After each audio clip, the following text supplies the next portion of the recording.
bien, espero que todos estén bien del otro lado. Aquí les voy a hablar de un tema que me parece súper interesante. Creo que no lo he tocado, por lo menos así explícitamente como lo voy a tratar de dilucidar ahora, pero tiene que ver mucho con el lenguaje. Todo es eso, exactamente, lingüística, pero la lingüística ofrece muchas más cosas de lo que uno pudiera por intuición decir que es lengua, lenguaje.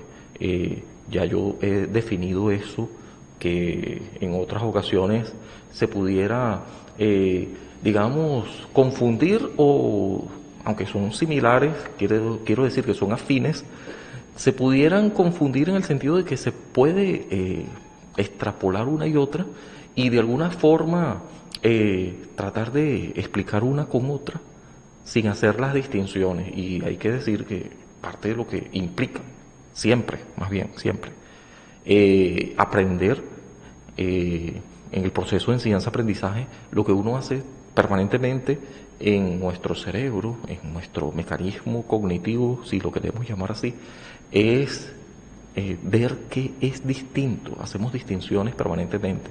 Esto lo decía tempranamente y creo que mucho antes de él, porque estoy hablando de un moderno, Comenius.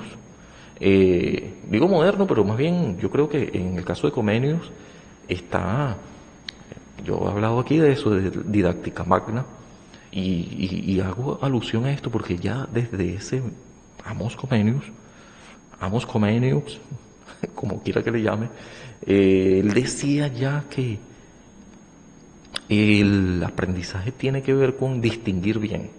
Cuando tú distingues bien, estás de alguna manera, porque justamente eso es el lenguaje está arraigado a aprender, aprendemos por la experiencia, que va más allá del lenguaje, por supuesto. El lenguaje tiene límites, y los límites de mi mundo son los límites de mi lenguaje, o al revés, los límites de mi lenguaje son los límites de mi mundo. Decía Wittgenstein, que no me voy a cansar de repetir aquí el nombre de Wittgenstein de manera referencial, como pueden notar los que nos siguen a lo largo de estos ciento y pico episodios que ya van 133, creo que es este. Entonces, cuando hablamos de lingüística, hablamos de oposiciones fonológicas distintivas.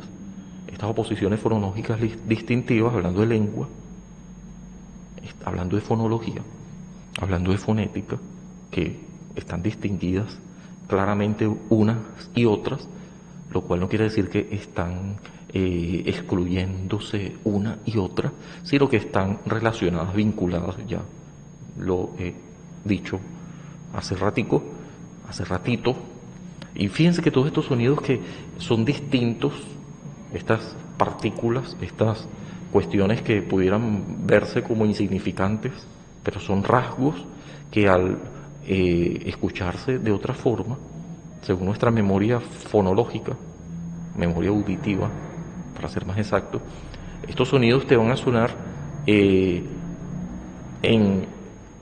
función de otra cuestión que tengas relacionada a este sonido. Por eso es evocar, ¿no? Porque hace eco, te traslada hacia y hurgas en tu memoria, hablando de lo que ya tienes almacenado en ella de manera fonológica, memoria auditiva una vez más, y a partir de ello, este sonido, y pienso en cómo se relaciona. Y ya yo empiezo a entender, o por lo menos a tratar, a hacer un esfuerzo solícito porque se dé el caso. Y en ese momento ya pudiera ocurrir la llamada comunicación, que va más allá de la fonética, la fonología, va más allá del lenguaje.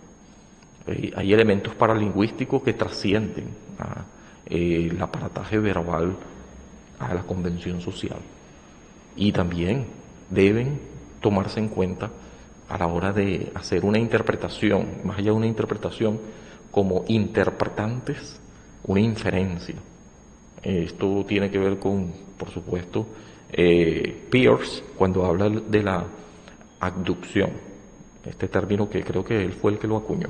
Yo por ahí tengo un vídeo que habla exactamente de la abducción en Rápidamente, que por cierto tengo tiempo que no publico rápidamente. Ya vamos a ver qué palabra por ahí hay que definir, o por lo menos en un intento de, porque es una cadena infinita, al infinito, de significantes. Digo el infinito porque la lengua, el lenguaje, que es una expresión de lo que pensamos, y esto es cuestionable, porque nuestro pensamiento está codificado en lenguaje, o es por medio del lenguaje que se transcriben, se codifican los pensamientos. ¿Qué viene primero, el huevo o la gallina? Es decir, ¿qué viene primero, lo que pensamos o lo que está ya en código lingüístico, en código ya producto de las convenciones sociales? Es decir, la palabra, la gramática, las normas que rigen y que tendríamos que asumir de manera que no estemos descolocados, y va a responder al entorno lingüístico, por supuesto, y esto tiene que ver, por supuesto, una vez más, con la ecología del desarrollo humano, con la zona del desarrollo próximo de la que hablaba Vygotsky, y claro, la teoría de esto, hablando de cómo aprendemos de nuestro entorno, se debe a una ecología, se debe a este contexto de la que nosotros adquirimos la lengua, porque tenemos una cierta predisposición, es decir, tenemos una capacidad, que ya esto es lenguaje. Entonces, esta capacidad de adquirir una lengua en códigos que se nos es dado, se nos da. De modo que yo sencillamente me apropio del lenguaje, porque tengo el lenguaje, me apropio de una lengua, mejor dicho, ¿viste? Que los términos se traslapan y no quiere decir confusión, sino más bien hay que definir más detalladamente, y estas distinciones que parecen no tener alguna repercusión en lo que se está diciendo, pero sí que terminan, si no eres preciso, o por lo menos no intentas serlo lo más riguroso, exhaustivo que se pueda, que además el hecho de que no llegues nunca a un significado no quiere decir de que no lo intentes por medio de significantes. Estos significantes, por supuesto, van a acercarte, o por lo menos, van a tender a estar más cerca del significado. Y eso de tender a es infinito, por aquello de la H tiende a cero, que ya yo he explicado en otras ocasiones, creo que sí.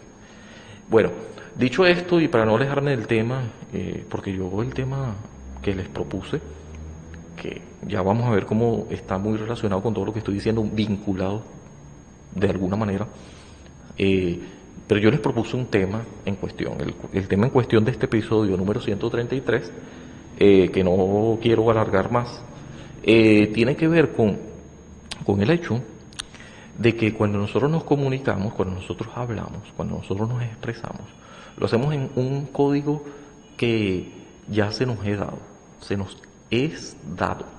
Es decir, que está en un estado precedente, ¿sí? Nos precede. Cuando nacemos ya tenemos que aprendernos esta lengua que va prácticamente de inercia en este fluir dentro de una comunidad lingüística determinada, predeterminada también se puede decir, porque ya yo nací allí. Entonces, por eso, dentro de este entorno familiar, que vamos a decir que es nuestro primer contacto con la lengua, por eso es que le llaman lengua materna o L1, porque puede que la madre no esté presente, sería ideal, pero a veces la madre se muere, o a veces la madre no es la que cría al hijo, pero esto es muy rara vez sucede, pero hay excepciones que no son pocas, además. Entonces, por eso prefiero, yo diría, preferimos llamarlo L1. L1, lengua materna, bueno, depende. Entonces, la L1, esta lengua inicial, resumiendo, viene de este entorno, de esta ecología donde te desarrollas como humano. Diría Bronfenbrenner, ya creo que nombré esto como teoría, pero no es el personaje en cuestión. Uriel Bronfenbrenner, yo sí lo he nombrado aquí otras veces.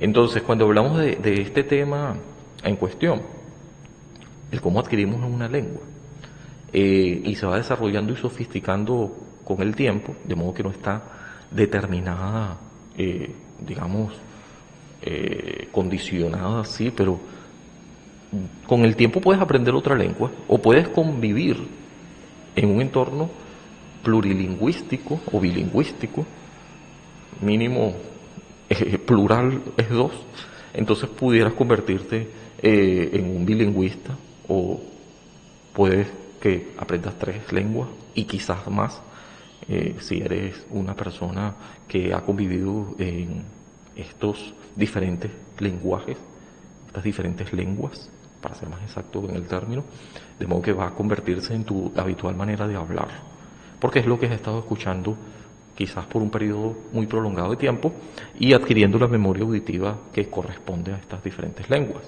Y eso es un acto supremo de inteligencia, dirían algunos, pero además es innato, diría Chomsky, porque esta predisposición de adquirir esta lengua, el lenguaje, esta capacidad, ya está en un aparataje biológico, por eso es que se habla de la biolingüística, y por eso es que vamos a seguir hablando aquí de lo que la lengua implica, más allá del término, digamos, simplista, que no le hace justicia, que nosotros conocemos. Y lo voy a decir de una manera más específica, teniendo en cuenta que la lengua va más allá, muchísimo más allá, de lo que intuitivamente podemos definir. Y no me voy a alargar más. Yo les decía que hay una forma de lengua que se llama filosofía del lenguaje, por ejemplo. ¿Sí? Hablando del lenguaje otra vez. Y lo que implica el término en otras áreas del desarrollo cognitivo, del desarrollo humano, si se quiere, de tratar de hallar un significado a los fenómenos que ocurren. Y la filosofía del lenguaje, por eso es que hay que nombrar a Wittgenstein y también, ¿por qué no?, a Bertrand Russell.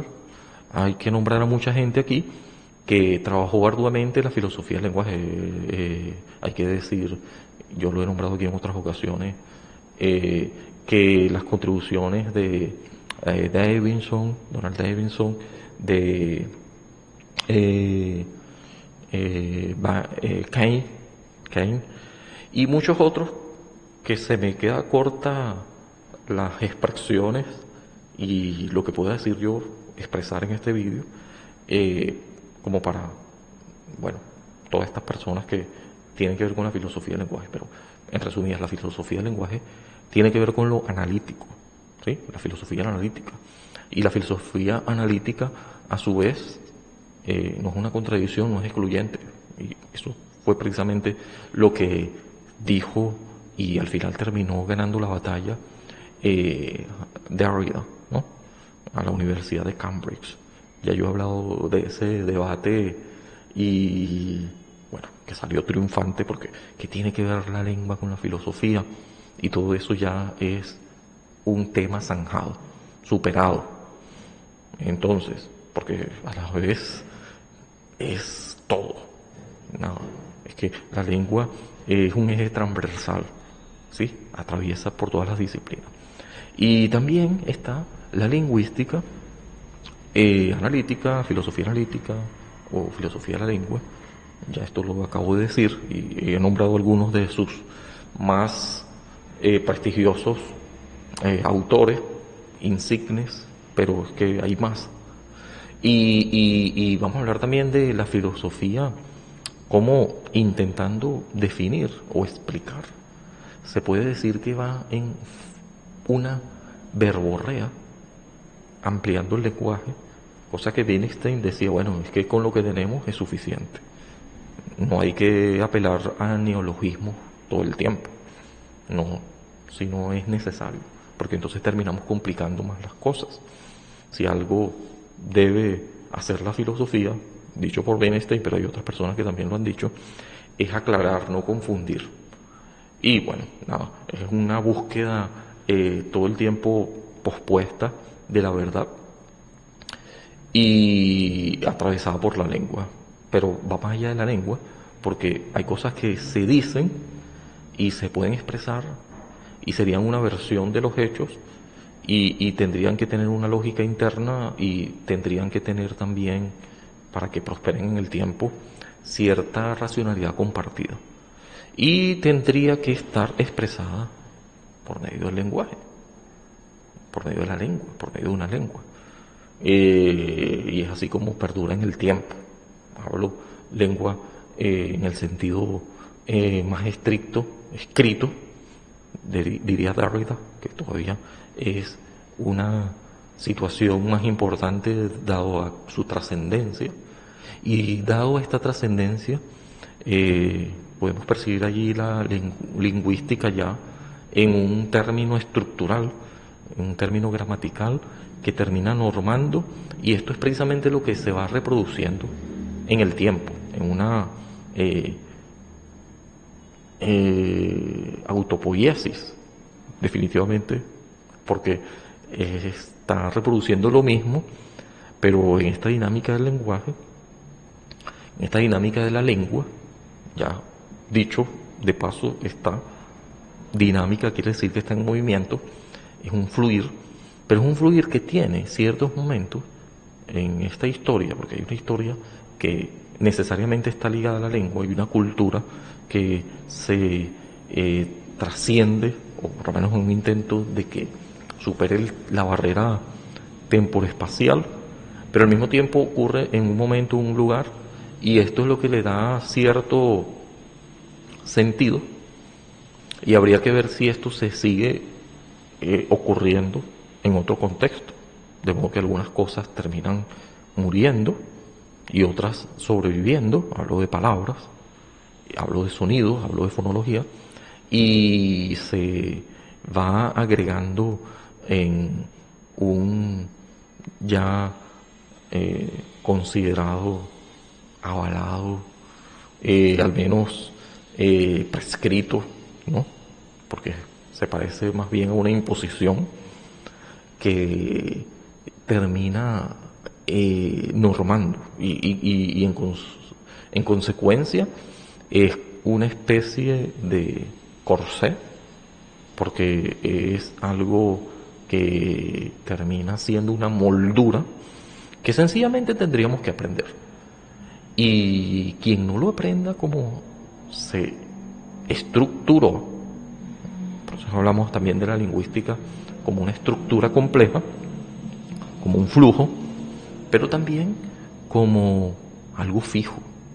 De cierta manera, este fijo va haciendo que se vea como sólido, y este sólido tendríamos que asumirlo como una prescripción, y esta prescripción es la que tendríamos que aprendernos, porque está avalada, una vez más, o es producto, al menos, que queremos pensar de que es el caso, y lo es, esto hay que explicarlo más detalladamente, del consenso, del llamado contrato social.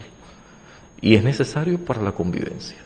De modo que esta predisposición, esta capacidad de hacer lengua, lingüística, de aprender una lengua, no digamos de hacerla, porque quizás yo no estuve ni siquiera llamado en este contrato social.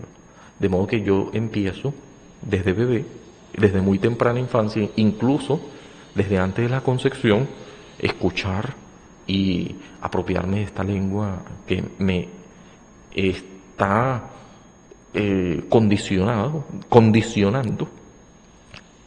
y es según mi entorno.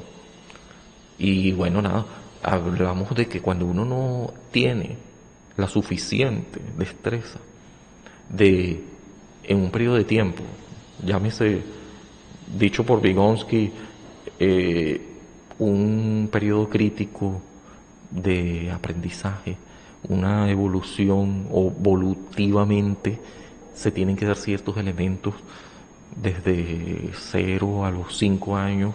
Entonces, desde la muy temprana infancia, desde bebé y desde antes de la concepción, como ya he dicho, y especialmente en este rango de tiempo debe ocurrir ciertas situaciones que se asumen como una capacidad, pero que debe darse en este rango del tiempo, y si no es el caso, puede verse un trastorno, puede atribuirse a una lentitud debido a un entorno precario. Sí, no hay una estimulación lingüística, digamos, suficiente o nula, puede que sea el caso también, y que la capacidad no esté, este innatismo y el empirismo, la experiencia, el entorno, la zona de desarrollo próximo, este adulto que, o también nuestros pares, porque desde niño nos asumimos como personas que tienen una capacidad, de hecho, es una buena edad, es crucial, es vital para adquirir una lengua desde niño. De modo que no se debe subestimar de ninguna manera, más bien ahí es donde ocurre el periodo crítico para la adquisición de la lengua. Así que entre niños, entre pares, más allá de que también un adulto todavía sigue siendo el gran este responsable primario que se asume como el que es la influencia más destacada para aprender una lengua y todo lo que esto conlleva.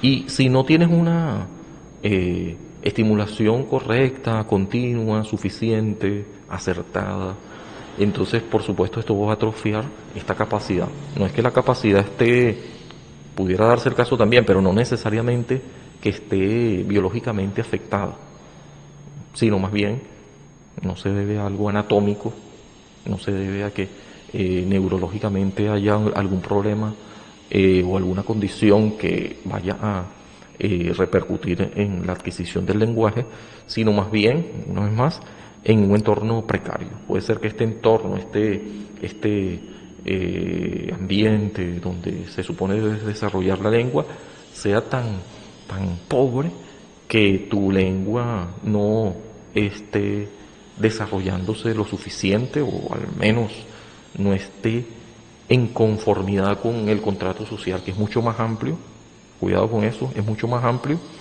que esta zona descrita por Bronfenbrenner, que tiene que ver con un entorno más restringido, que es la familia. Hablando de estos círculos concéntricos, ¿no?, que él describe en su modelo. Vas más allá, entonces el entorno social, la escuela, la comunidad, el mundo, ya ampliando esto, el tiempo que se debe al cronosistema, y bueno, hablando de lo innato que es la biología, ya genéticamente, pues tenemos sí ciertas condiciones que van a facilitarlo, pero que no son lo único. Es una situación que responde también al el entorno, a la experiencia, es algo empírico también. El ignatismo y el empirismo aquí están completamente dándose de la mano, ¿sí? Y son condiciones que deben ocurrir y están de alguna manera no determinadas, pero sí influyen, sí condiciona siempre, y que la familia es un papel fundamental a la hora de adquirir una lengua. Si la familia no tiene comunicación con el bebé, si la familia no habla suficiente, no tiene un entorno rico, lingüístico, que pueda transmitirle a este bebé, bueno, ya queda el segundo entorno, entonces la escuela. Entonces, si no tiene una lengua suficiente porque hay un estímulo precario, la escuela pudiera ser una oportunidad para desarrollar, explotar el lenguaje, la explosión lingüística de la que habla un autor por allí, que ya les voy a poner por aquí si lo consigo, y que más adelante pudiera yo explicar esto de manera más detallada. Entonces esto es importante que se sepa, también es importante que se sepa que ya creo que lo mencioné, pero no precisamente identificado, así como eh, el ontosistema, sí, así se llama. El onto es el ser. ¿Cómo soy yo? ¿Cuáles son mis predisposiciones genéticas? La forma de la cavidad, la anatomía, que es muy eh, única e irrepetible en cada persona. Por eso es que hay ciertos tonos, hay ciertas prosodia ya tendría que ver con la forma de nuestra cavidad, de nuestro aparato fonador, que no es para nada igual uno y otro.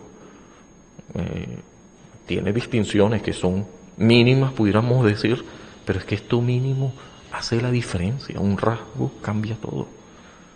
Igual nuestro cerebro, ni hablar, ¿no?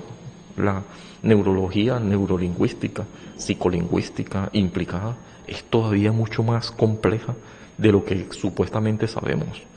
Esta estructura, esta anatomía, aunque sabemos que hay una plasticidad, de modo que es versátil, es no rígida, sino menos mal, cambia y se puede configurar de cierta manera. eh, una vez que se nace, no es una tabula rasa, sino más bien una piedra caliza a la que le podemos dar forma y de la que podemos abstraernos. Y por eso es esta capacidad del lenguaje, porque el lenguaje es una abstracción, es, una cuestión arbitraria, es una cuestión que nos conviene y por ello vamos a aprender esto.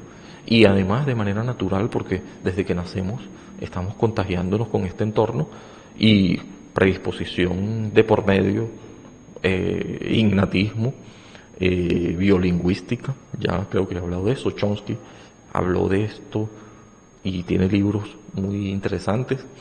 Y también la lingüística, no solamente como filosofía, como abstracción, sino la lingüística aplicada, no solamente filosofía, no solamente paralingüística o este desarrollo superior de conciencia fonológica que se debe a la psicolingüística también, porque de alguna manera todo esto está expresado en unos códigos que son abstractos, no son tangibles. Y aquí hay una discusión también, porque todo esto que nosotros almacenamos ocupa un espacio, ¿acaso? Entonces aquí está el problema que todavía sigue siendo un misterio, que la neurociencia no termina de dilucidar del todo, la verdad. Y hay muchas teorías que hablan de eso, el problema mente-cerebro, o alma, como le decía, o espíritu, en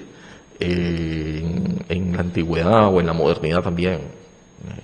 Porque un moderno es Immanuel Kant, pero también, y me quería referir exactamente a René Descartes.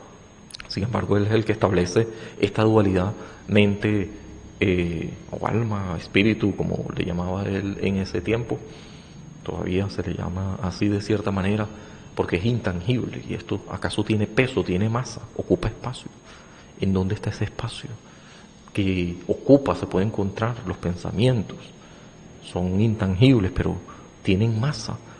¿En qué lugar están alojados en el cerebro? En la glándula pineal. ¿En dónde?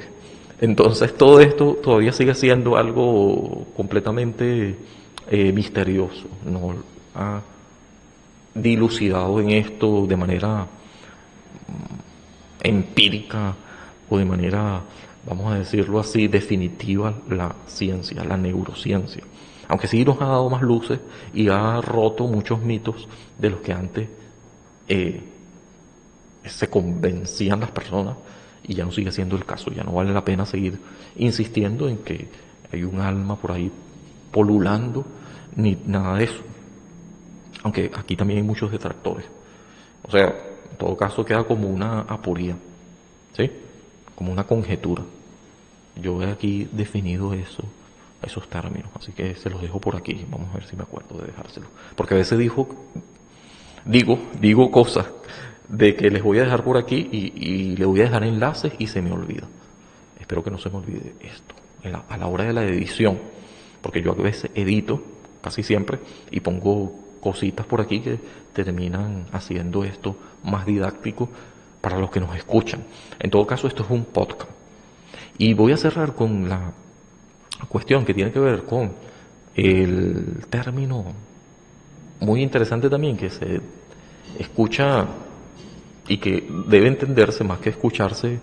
Ok, esto existe, pero es la lingüística aplicada. Y la lingüística aplicada tiene que ver ya, eso sí, con algo fisiológico, el aparato fonador, cómo funciona, qué se puede decir en los discursos, en la lengua, en los idiomas. Esto que ya es pragmatismo, el uso de la lengua. Y esto es muy interesante porque tiene que ver directamente con la terapia del lenguaje, tiene que ver con el habla, tiene que ver con reconocer los diferentes modos. Y esto es lengua, esto es idiomas, esto es cultura. Esto tiene que ver con el contacto de uno y otro, con la sociolingüística. Y eso me atañe directamente. Más allá de los factores psicológicos circundantes, como esto afecta en lo pragmático. Y tiene que ver con la logopeda, definitivamente. O la logopedia, ¿sí? Y esto es precisamente algo interesante porque cuando no ocurre, según lo esperado en el contrato social, en los convenios lingüísticos, en lo reconocible por una sociedad, por un ambiente, una ecología donde se supone este humano se debe desarrollar, siendo que es una plantica, es una metáfora nada más que estoy usando, y que está sembrada en la misma tierra, debería prosperar igual que los otros, las otras planticas. ¿Cómo es que esta plantica está más retrasada? ¿O es que cada plantica tiene sus ritmos, tiene sus tiempos, tiene sus propios modos? Entonces esto hay que respetarlo también, definitivamente. Pero cuando no hay esta aparente normalidad, según estándares que nosotros mismos nos hemos impuesto, entonces hay una preocupación que a veces es legítima y que siempre va a ser importante buscar opciones para de alguna manera salir de esta duda.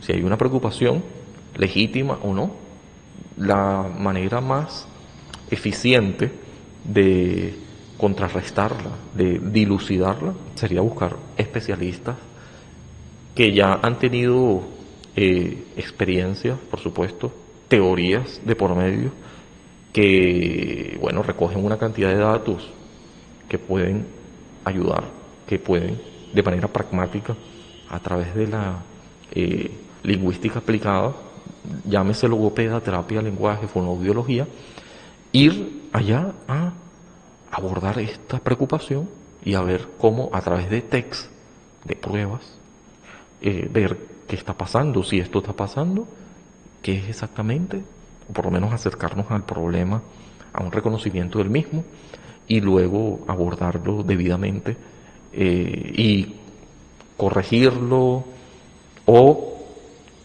aceptarlo o mejorarlo o, ¿por qué no?, hacer que mejore del todo y empezando con entenderlo. Y esto es precisamente lo que toca la psicología en términos de lenguaje, hablando ya concretamente de la lingüística aplicada, más allá de la psicología, más allá de la pedagogía, pero son áreas afines, incluida la filosofía, ¿sí?, que es precisamente aquella historia pasada, antigua, moderna, reciente, posmoderna, que son acervos cognitivos que bueno, que acumulados en el tiempo, y quien los estudia suficiente, y nunca vamos a tratar de decir, al menos no con certeza, que lo sabemos todo del 100%, ni mucho menos, pero sí lo suficiente como para ayudar, para que el entendimiento vaya increciendo, vaya haciéndose más grande. Y esto tiene exactamente que ver con lo que dijo Baruch Spinoza, que el problema es el entendimiento, ¿sí?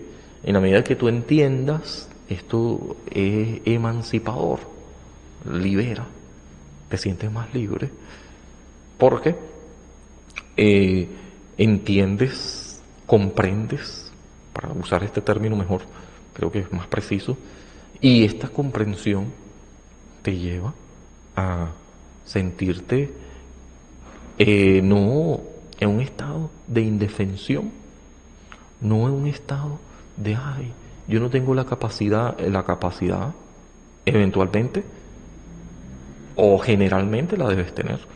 Habría que arrimarte o asociarte en entornos donde esto termine siendo provechoso y mecanices esta capacidad, por decirlo de esa manera, que absorbas primero estando en un entorno favorable. Esto va desde que adquieres un lenguaje de manera natural en la temprana infancia, ya lo dije, y se va sofisticando hasta la vida adulta y allí hasta la tumba, que lamentablemente sigue siendo el límite máximo.